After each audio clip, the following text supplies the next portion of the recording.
Bitcoin almost back at $60,000 again.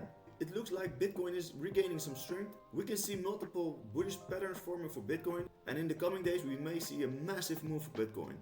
I also want to discuss some altcoins with you. I will discuss VeChain with you. I'm going to have a look at FetchAI with you guys. And the last coin I want to discuss with you is XRP on the weekly time frame. Slap up that like button and comment on the video, and don't forget to follow me on X. Let's dive right into the charts. On the 4-hour time frame we can see Bitcoin is in this falling wedge formation. It looks like Bitcoin is regaining some strength at the bottom side. Yesterday we saw a bounce from the lower side support, and we can see we are back in a little bit of an uptrend on the lower time frame. So what we want to see is we want to see a visit of this resistance area, and we may break the top side again. So that will be very bullish. And yeah, falling wedge formation is a typical bullish bias pattern for Bitcoin. So it tends to break to the upside most of the times. So what we want to see a break of this resistance area, and then we retest it as support, and then we come further back up. And if we then look at the 1-hour time frame, we can see Bitcoin has been in this some sort of double bottom formation, this W pattern, and we can see multiple touch points. We can see here is support. We broke the support and we flipped it into resistance a lot. We just broke the resistance and we are currently retesting the resistance as support. So if this support could hold, we could maybe see some more upside for Bitcoin in today. So that's a little bit bullish on the shorter time frame. The Bitcoin ETFs were selling a lot the day before yesterday.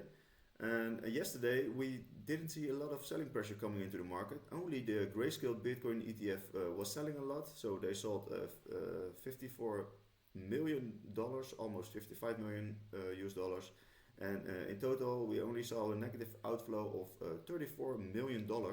So that will be huge, and yeah, we can maybe see that the bottom is in right now for this dip, because they didn't sell a lot yesterday, and hopefully today when the markets are going to open, we will see a lot of inflow again.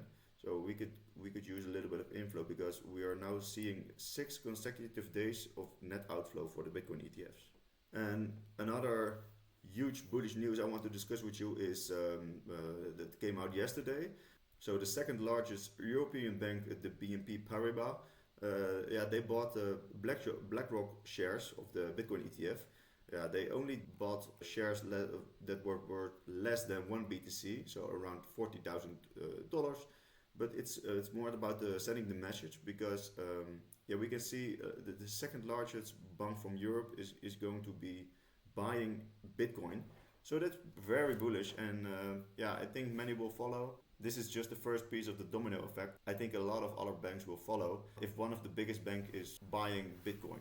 Let's then get back at Bitcoin at the daily time frame. We can see Bitcoin has been in this huge consolidation pattern, and we are seeing resistance on the top side and a lot of support on the downside. And we can see yesterday we bounced a little bit from the support.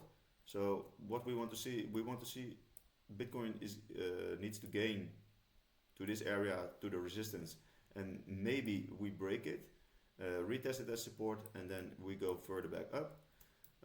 Because a falling wedge formation is a typical bullish bias pattern, and after a big run up you always see the consolidation happening, and then we are preparing for our next move. This formation is already coming to an apex, and we're close to an apex, and I think we will break out before half May.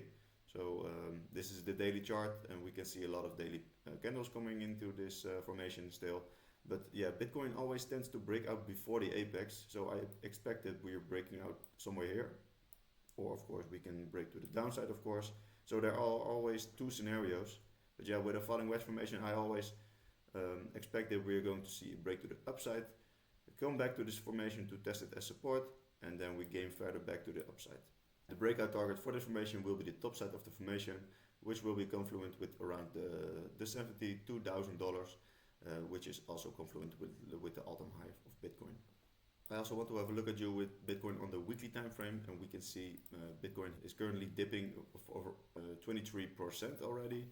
So this has been the biggest dip since February 2023. So we have currently seen 5 dips in the last year and 2 months, and we can see the dips are never bigger than 25%, so we can expect that this dip already has been bottomed out, and that we're going to see a little bit more upside from here.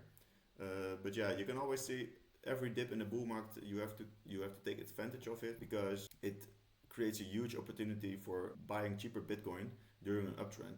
And yeah, during a bull market, I always buy in every dip. In a couple of months, I think we will be somewhere here, and then you wished you bought more in this dip.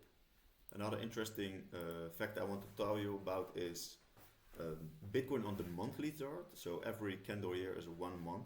We can see here in the bull market of 2019 we tested the all-time high again, and yeah, this was around the halving, and we can see here when we are testing the previous all-time high, we saw one red monthly candle, and yeah, we are currently also testing the all-time high, and of course we made a new all-time high, but we are at this red candle right now.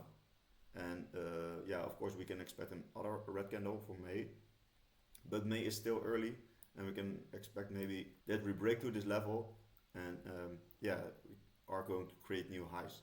So once you're in doubt, you have to zoom out, because this red candle could also create a lot of panic, and yeah, we are seeing a lot of panic right now in the markets, but it's only just one red monthly candle.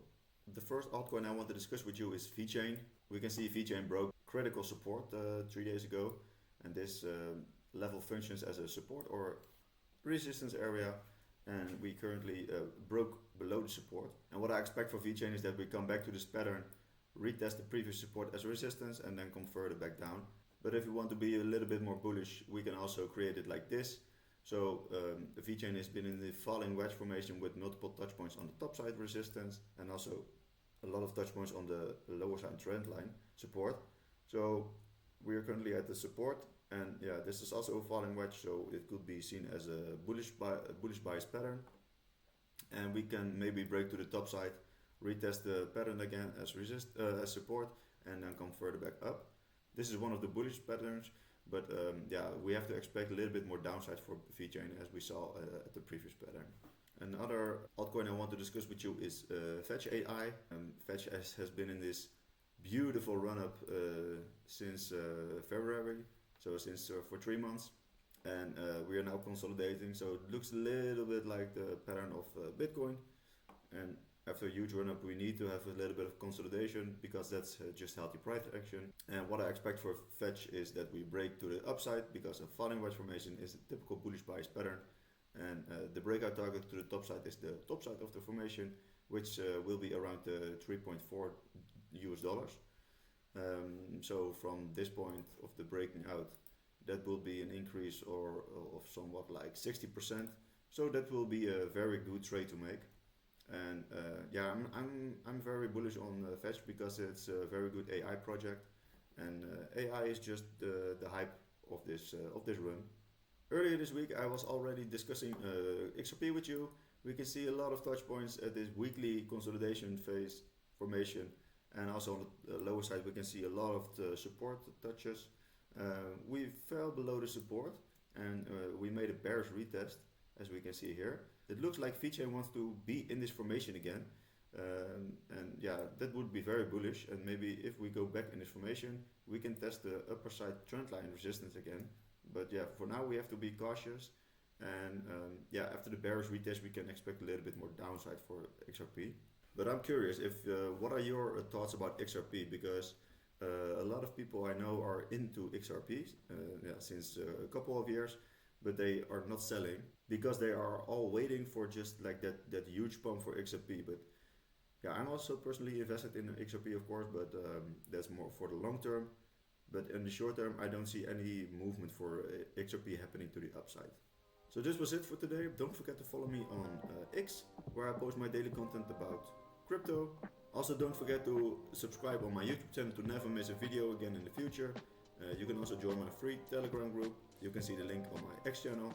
I hope you found this video useful, and if you did, just slap that like button and comment on your way out. Have a good Friday, everyone. See you in the next one. I hope you have a good Friday, and I'll see you in the next video. Bye bye.